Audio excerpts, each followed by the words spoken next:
ಶ್ರೀರಾಮ್, ಜೈ ಶ್ರೀರಾಮ್, ಜೈ ಜೈ ಶ್ರೀರಾಮ್. ಹಾಗೂ ವೇದಿಕೆ ಮುಂಭಾಗದಲ್ಲಿರುವ ತಾಲೂಕಿನ ಜಾತ್ಯತೀತ ಜನತಾ ದಳದ ಮೂಲೆ ಮೂಲೆಯಿಂದ ಬಂದಿರುವ ಪಕ್ಷದ ಮುಖಂಡರುಗಳೇ ಹಾಗೂ ಬಿಜೆಪಿಯ ಮೂಲೆ ಮೂಲೆಯಿಂದ ಬಂದಿರುವ ಎಲ್ಲ ಪಕ್ಷದ ಮುಖಂಡರುಗಳೇ, ದಯವಿಟ್ಟು ಇವತ್ತು ನಾವು ಶಿರಾ ತಾಲೂಕಲ್ಲಿ ಜಾತ್ಯತೀತ ಜನತಾ ದಳದ ಪಕ್ಷದ ಅಭ್ಯರ್ಥಿಗೆ ನೀವು 58,000 ಮತವನ್ನು ಕೊಟ್ರಿ. ಬಿಜೆಪಿ ಅಭ್ಯರ್ಥಿ ಅಂತ ರಾಜೇಶ್ ಗೌಡರಿಗೆ 38,000 ಮತಗಳನ್ನು ಕೊಟ್ರಿ.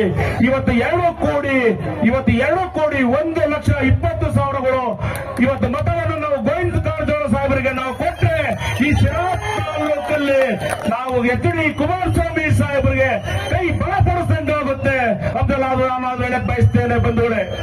ಇವತ್ತು ನಾನು ಹೇಳೋದಿಷ್ಟೇ, ಇವತ್ತು ನಾವು ಕುಮಾರಣ್ಣನವರು ಇವತ್ತು ಗೋವಿಂದ ಕಾರಜೋಳ ಸಾಹೇಬರು ಸನ್ಮಾನ ದೇವೇಗೌಡಪ್ಪಜಿಯವರ ಸಂಪುಟದಲ್ಲಿ ಸಚಿವರಾಗಿ ಕೆಲಸ ಮಾಡುವಂತವರು ಇವತ್ತು ಚಿತ್ರದುರ್ಗ ಲೋಕಸಭಾ ಕ್ಷೇತ್ರದಲ್ಲಿ ನೀನೇ ಅಭ್ಯರ್ಥಿ ಆಗ್ಬೇಕು ಅಂತ ಇವತ್ತು ದೇವೇಗೌಡರು ಕಳಿಸಿದ್ದಾರೆ ಬಂಧುಗಳೇ.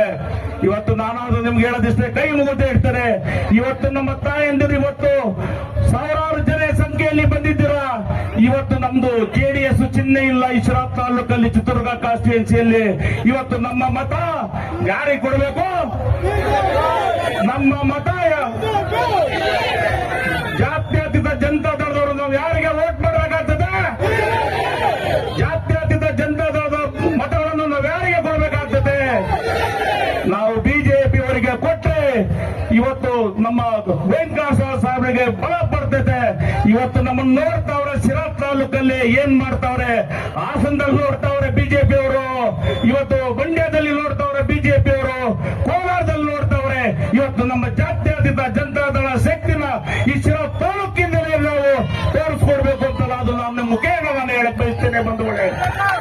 ಇವತ್ತು ನಮ್ಮ ಗೋವಿಂದ ಕಾರಜೋಳ ಸಾಹೇಬರು ಇವತ್ತು ಕುಂತಿದ್ದಾರೆ.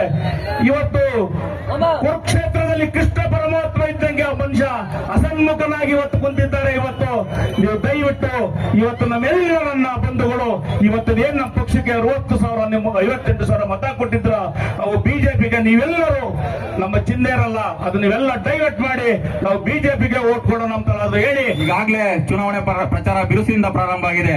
ನಾನು ಒಂದೇ ಮಾತು ಹೇಳೋದು, ಈ ಟೋಪಿ ಹಾಕೋ ಕಾಂಗ್ರೆಸ್ ಸರ್ಕಾರವನ್ನು ನೀವೆಲ್ಲ ಕಿತ್ತೊಗಿಬೇಕು. ಟೋಪಿ ಹೆಂಗ್ ಹಾಕ್ತಿದ್ದಾರೆ ಅಂದ್ರೆ ಯಾವುದೇ ಒಂದು ಮನೆಗೂ ಸಹ 200 ಯೂನಿಟ್ ಉಚಿತವಾಗಿ ಕರೆಂಟ್ ಕೊಡ್ತಾ ಇಲ್ಲ. 60 ಯೂನಿಟ್ ಅಂತಾರೆ, 7 ರೂಪಾಯಿ ಮಾಡಿ ಎಲ್ಲರಿಗೂ ಟೋಪಿ ಹಾಕಿದ್ದಾರೆ. ಅದೇ ರೀತಿ ಮದ್ಯದ ಮೇಲೆ ಬರೆ ಹಾಕಿದ್ದಾರೆ. ಮತ್ತೊಂದು ಹೇಳ್ಬೇಕಂದ್ರೆ ಯಾವ್ದಾದ್ರು ನಾವು ಒಂದು ಪತ್ರ ಮಾಡಿಸ್ಕೊಳಕ್ ಹೋದ್ರು ನಾವು 20 ರೂಪಾಯಿ 30 ರೂಪಾಯಿ ಚಾಪಕ್ಕಾದ್ರೆ ಎಲ್ಲೂ ಸಿಗ್ತಿಲ್ಲ. ಪ್ರತಿಯೊಬ್ಬರಿಗೂ 500 ರೂಪಾಯಿ ಮೇಲೆ ಹೊರೆ ಆಗ್ತಾ ಇದೆ. ಇಂತಹ ಸಣ್ಣ ಪುಟ್ಟ ವಿಷಯಗಳನ್ನ ನೀವೆಲ್ಲ ಗಮನದಲ್ಲಿ ಇಟ್ಕೊಂಡು ದೇವೇಗೌಡರು ಪಣ ತೊಟ್ಟು ನಿಂತಿದ್ದಾರೆ. ದೇವೇಗೌಡರ ಹೆಸರು ಉಳಿಸಬೇಕು, ದೇವೇಗೌಡರಿಗೆ ಒಂದು ಶಕ್ತಿ ತುಂಬಬೇಕು. ಮತ್ತೆ ಈ ರಾಜ್ಯದಲ್ಲಿ ಕುಮಾರಣ್ಣವರು ಕೇಂದ್ರದಲ್ಲಿ ನೀರಾವರಿ ಮಂತ್ರಿಯಾಗಿ ಇಡೀ ಪಂಜಾಬ್ ಅಲ್ಲಿ ಹೆಂಗೆ ದೇವೇಗೌಡರ ಹೆಸರಲ್ಲಿ ಒಂದು ಭತ್ತ ತಳಿಯನ್ನು ಮಾಡಿದ್ದಾರೋ ಅದೇ ರೀತಿ ಅಜಮರವಾಗಿ ಕುಮಾರಣ್ಣವರ ಹೆಸರು ಶಾಶ್ವತವಾಗಿರ್ಬೇಕು. ಒಂದೇ ಒಂದು ಎಕರೆ ಇರೋ ರೈತನು ಸಮೇತ ಕುಮಾರಣ್ಣನವ್ರನ್ನ ಸಾಯೋವರೆಗೂ ನೆನೆಸ್ಕೊಳ್ಳೋಂತ ಕೆಲಸ ಕಾರ್ಯಗಳನ್ನ ಕುಮಾರಣ್ಣವ್ರು ಮಾಡ್ಕೊಡ್ತಾರೆ. ಹಾಗಾಗಿ ಬಿಜೆಪಿ ಮತ್ತು ಜೆಡಿಎಸ್ ಮೈತ್ರಿ ಅಭ್ಯರ್ಥಿಯಾದಂತ ಸನ್ಮಾನ್ಯ ಕಾರಜೋಳ ಸಾಹೇಬರಿಗೆ ತಮ್ಮೆಲ್ಲರ ಮತವನ್ನು ನೀಡಿ ಜಯಶೀಲನ ಮಾಡಬೇಕು ಅಂತ ತಮ್ಮಲ್ಲಿ ಕೇಳ್ಕೊಳ್ತೇನೆ. ಇವತ್ತು ನಮ್ಮ ರಾಜ್ಯದಲ್ಲಿ ಏನಾದ್ರೂ ಹೆಣ್ಮಕ್ಳನ್ನ ಉಳಿಸಬೇಕಾದ್ರೆ ಮೂಲ ಕಾರಣಕರ್ತ ಯಾರಾದ್ರೂ ಒಬ್ರು ಇದ್ರೆ ಅಂದ್ರೆ ಅದು ಎಚ್.ಡಿ. ಕುಮಾರಸ್ವಾಮಿ ಅಂತ ಯಾರು ಮರೆಯಬಾರದು ಬಂಧುಗಳೇ. ಯಾಕಂದ್ರೆ ಹಿಂದೆ 2004ರಲ್ಲಿ ಈ ಸಭೆಗೆ ತುಮಕೂರು ತಾಲೂಕಿಗೆ ಬಹಿರಂಗ ಸಭೆಗೆ ಬಂದಾಗ ನಾನು ಅವಾಗ ಜೆಡಿಎಸ್ ಅಧ್ಯಕ್ಷರಾಗಿದ್ದೆ. ಆ ಸಂದರ್ಭದಲ್ಲಿ ಕುಮಾರಸ್ವಾಮಿ ಅವರು ಹೆಣ್ಣುಮಕ್ಳಿಗೆ ಒಂದು ಭರವಸೆ ಕೊಟ್ಟು ಈ ರಾಜ್ಯದಲ್ಲಿ ಈ ಸರಾಯಿ ಮುಕ್ತ ಮಾಡ್ತೀವಿ ಅಂತ ಹೇಳ್ಕೊಟ್ಟಂತ ಯಾರಾದ್ರೂ ವ್ಯಕ್ತಿ ಆದ್ರೆ ಅದು ಗ್ಯಾರಂಟಿ ಕೊಟ್ಟಂತ ಯಾರ ವ್ಯಕ್ತಿ ಅಂದ್ರೆ ಕುಮಾರಸ್ವಾಮಿ ಅವರು. ಯಾಕಂದ್ರೆ ಈಗಿನ ಕಾಂಗ್ರೆಸ್ ಸರ್ಕಾರ ಹೇಳ್ತಾ ಐತೆ ಗ್ಯಾರಂಟಿಗಳು ನಾವು ಕೊಡ್ತೀವಿ ಅಂತ ಹೇಳಿದ್ರ. ಇವತ್ತು 30 ವರ್ಷಗಳಿಂದ ನಮ್ಮ ಸಂಸಾರವನ್ನ ಸಾಗಕ್ ಬೆಳಕೆ ದಾರಿ ಕೊಟ್ಟಿರ್ತಕ್ಕಂಥ ಯಾರಾದ್ರೂ ವ್ಯಕ್ತಿ ಕುಮಾರಸ್ವಾಮಿ ಅವರಿದ್ದಾರೆ. ಅವರಿಗೆ ನಿಮ್ಮೆಲ್ಲರ ಪರವಾಗಿ ರಾಜ್ಯದ ಪರವಾಗಿ ಧನ್ಯವಾದ ಹೇಳ್ತಾ ಇವತ್ತು ನಮ್ಮ ಕಾರಜೋಳ ಸಾಹೇಬರು ಮುತ್ತಿನಂತ ಸ್ವಾಭಾವಿಗಳವರು. ಯಾಕಂದ್ರೆ ಯಾರೇ ಹೋದ್ರೆ ಅಣ್ಣ ಅಂತ ಮಾತಾಡ್ತಾರೆ ಅವರು. ಅಂತ ವ್ಯಕ್ತಿ ಇವತ್ತು ನಾವು ಗೆಲ್ಲಿಸ್ಕೊಟ್ರೆ ಮುಂದಿನ ದಿನಗಳಲ್ಲಿ ರಾಜ್ಯ ಮತ್ತು ಈ ಕ್ಷೇತ್ರ ಅಭಿವೃದ್ಧಿ ಆಗುತ್ತೆ.